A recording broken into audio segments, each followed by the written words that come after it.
open up the door. Howdy, y'all. It's Curious Raven with day number 9. I hope y'all are having a great weekend so far. This one is a little bit longer, and I hope y'all enjoy. It is by GN0515. It is called I Quit My Job as a Live-In Nurse After Only One Night. The sound of police sirens wailed loudly inside the room, but he didn't move. To be honest, I'm not even sure he blinked. He just sat there as he had the entire room in his chair, surrounded by stacks of books, each collecting a thin layer of dust that had made its home on them. So, is there anything else I need to know? I asked curiously, staring at the man sitting in the chair. His eyes were droopy, almost as if he were asleep. His hair was wiry and uncombed, pointed in the air, and his almost white beard had a little specks of drool.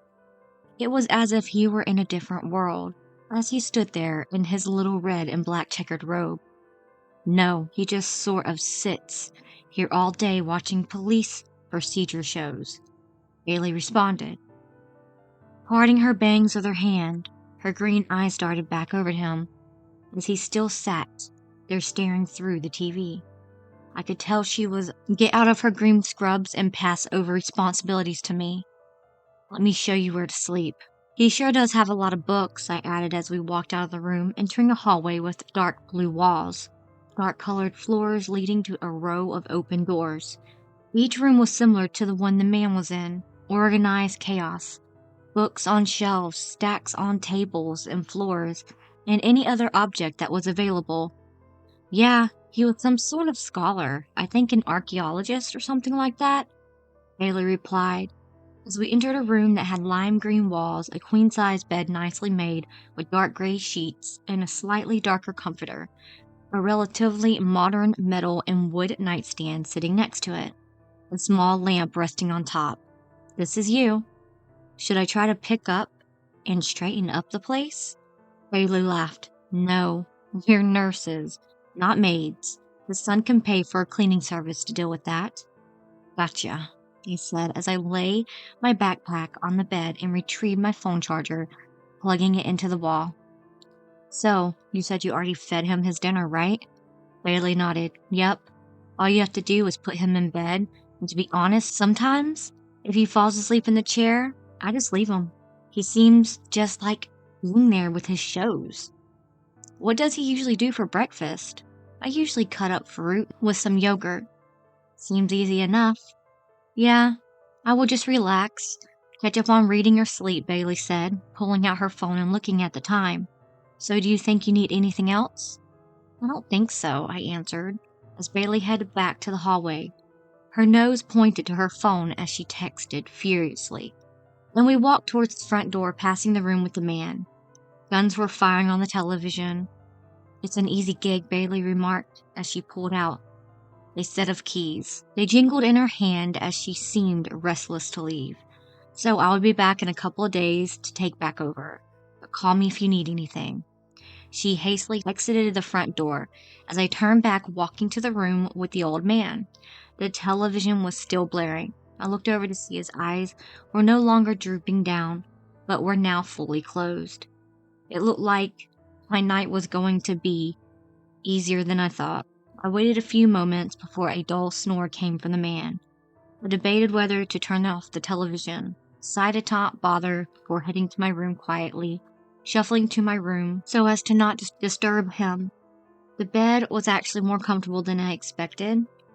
As I began to scroll TikTok to relax, it groaned as if my eyes began to open. I watched the door crack slightly. The room was now dark. I must have dozed off while on my phone. My eyes were blurry, but the sound continued as the door opened further. Hello? I asked quietly, debating whether it was an old house settling or someone like Bailey checking in on me. A light scrapping noise from somewhere I couldn't quite pinpoint. It was unsettling enough for me to reach to turn on the light. I sat up in bed to see something was out of place. But there was no one in the room with me. Not anything that could be making the scratching noise. I got out of bed and stuck my head out in the hallway. It was dark except for the glow of the TV screen from the man earlier. I could hear a faint sound like people talking, as if he were in deep asleep with the show still on. Closed the door and settled back into bed, turning off the light, and beginning to drift off again, when the door slowly opened once more. The creaking sound became louder as I heard the doorknob hit the wall. There he stood, the old man. His eyes were no longer closed or droopy, but open wide like a startled animal. He hunched over and slowly walked into the room. With me, his hair still standing and his robe dragging on the floor. He looked around the room, his mouth agape, studying it from the floor to the walls and even the ceiling. Almost said something before I noticed something. He slowly crept around the room before turning his sights on me. He held something tightly gripped in his hand, which made every hair on my body stand up and tingle. I could only get a brief glimpse, but it was enough to scare the hell out of me. A knife in his hand. I don't know why I pretended to still be asleep, but he inched closer to me, his eyes and mouth still wide open, as if he were walking like a zombie in the bedroom. He stopped at the foot of the bed, watching me as I pretended to sleep. I felt I was done for, but he just let out a strange chuckle before turning around and slowly shuffling out of the room. I laid there, my mind racing, as I searched my bed for my phone. Quickly grabbing it in hand while getting out of the bed, I quietly walked to the door, sticking my head out once again. This time I was greeted with creaks and croak from the wooden floor along with the sound of the television. He was walking around, but I couldn't see him. He was in one of the other rooms. Where, though? I just knew I had to get out of the house as quickly as possible. I walked as lightly as I could.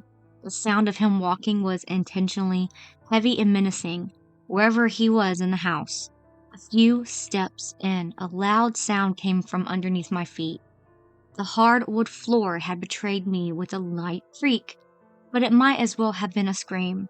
"You don't have to hide," a raspy aged voice yelled as the footsteps picked up the pace, shuffling and dragging from somewhere nearby. I panicked as I pushed open another door in the hall and slipped in. We can end this really quickly. The room was dark and musty. I could see the outline of the bed among more stacks of books. There were even books resting on the bed.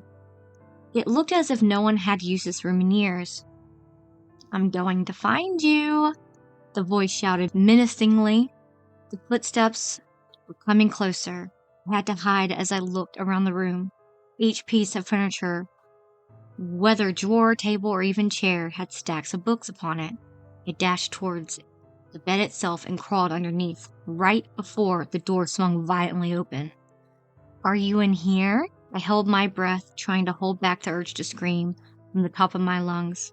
I could hear him walk in. Each step he took, my heart felt as if it would leap from my chest as he carefully walked around.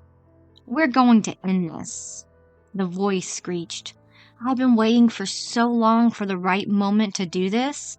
He paused for a moment, staying stationary. I may have only been able to see his feet, but I knew he was looking. Not even a twitch came from me. I waited patiently, hoping he would give up in this room. After a few moments, he shuffled out of the room. I peeked out to see the door still open. The old man was nowhere to be found. I was just going to have to run for it.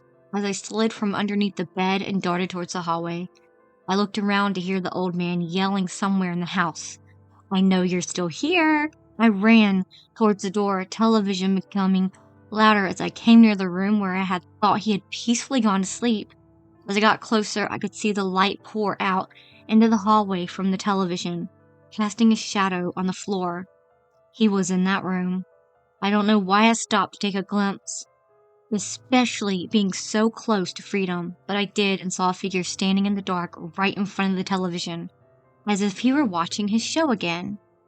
"I'm leaving and calling the police," I yelled out, catching its attention. A strange hissing noise came from the direction as the figure began to contort, its head twisting around to reveal that it wasn't the old man, It was something else entirely.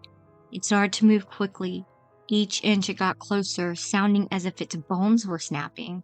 As it wobbled its way towards me, I noticed that its skin was a dark hue of green, and its mouth was covered in crooked and sharp teeth. But something was missing. It had no eyes, not even eye sockets. I started to move towards the front door again. It moved faster than I could imagine. I felt wet limbs with a putrid smell grab onto me, tossing me down as if I were nothing more than a doll. "Get off of me!" I screamed from the top of my lungs as the creature pinned me down and bit into the air with a frenzy. I kicked and squirmed, trying to free myself from it as its mouth started to move closer to my face. I closed my eyes, then I felt something wet hit my face. "I've been waiting for you to show again." The raspy voice yelped as I opened my eyes to see a knife's blade coming from its face, oozing a dark blood as it dripped upon me. "Been a while, but I knew you would show up." The creature shook its head in a panic, releasing its grip from me as I crawled from its grasp. The old man took the knife out of the skull of whatever lay before me.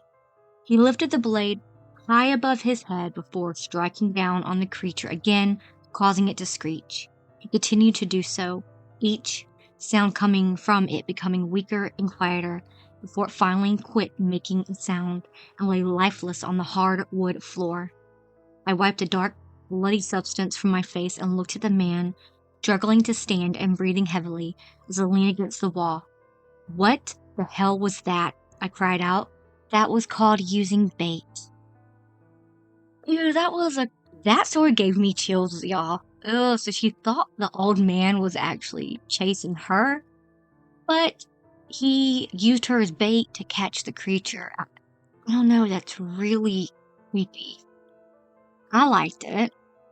Alright, well, I will see y'all tomorrow. But until then, remember it's scary out there. Please like and subscribe.